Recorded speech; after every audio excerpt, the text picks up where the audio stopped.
வணக்கம் நண்பர்களே. ஒரு வேதனையான பதிவு இது. 2013 ஆசிரியர் தகுதித் தேர்வில் தேர்ச்சி பெற்றவர்களோட மனநிலை மிக வேதனையாகவும் துன்பமாகவும் இருக்குது. இந்த பதிவை நான் சொல்கிறேன்.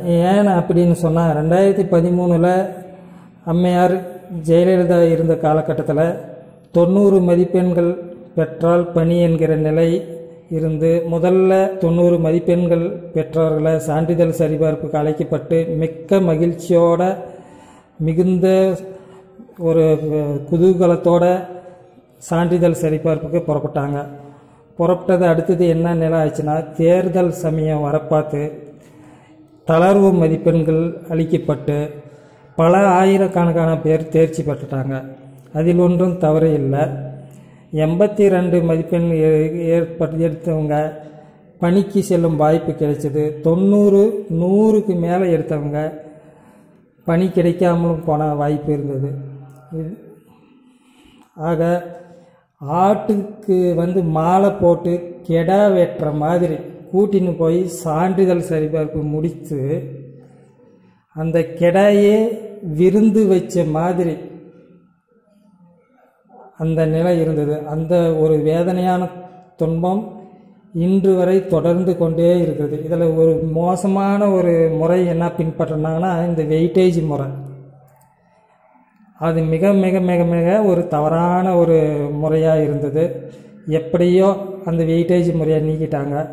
அடுத்தது என்ன அப்படின்னு சொன்னால், போட்டித் தேர்வு கொண்டு வந்தாங்க.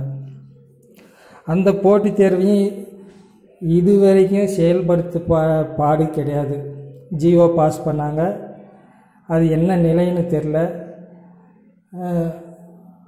இப்போ தற்பொழுது ஆசிரியர் பணி நியமனம் மேற்கொள்ள முதல்வர் ஆணையிட்டுள்ளதா செய்திகளை நம்ம ஒரு வாரமாக பார்த்துட்ருக்கோம். என்ன அடிப்படையில் நியமிக்க போகிறாங்க?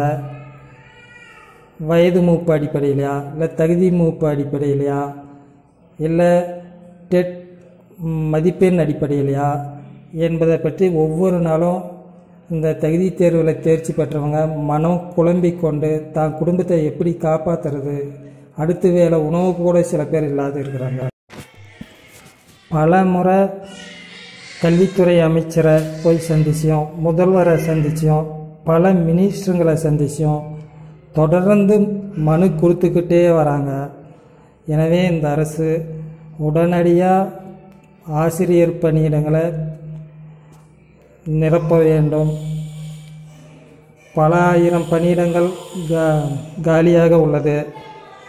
குறைந்தது இடைநிலை ஆசிரியர் ஒரு 10,000மோ, பட்டதாரி ஆசிரியர் ஒரு 10,000மோ நிரப்ப வேண்டும் என்று நம்ம சேனல் சார்பாக முதல்வருக்கு வேண்டுகோள் விடுக்கிறேன். நம்ம சேனலை பல ஆயிரம் தேர்வர்கள் பார்த்து கொண்டு இருக்கிறாங்க. ஒருங்கிணைங்க. நம்ம சேனலை சப்ஸ்கிரைப் பண்ணுங்கள், ஷேர் பண்ணுங்கள். தேங்க்யூ.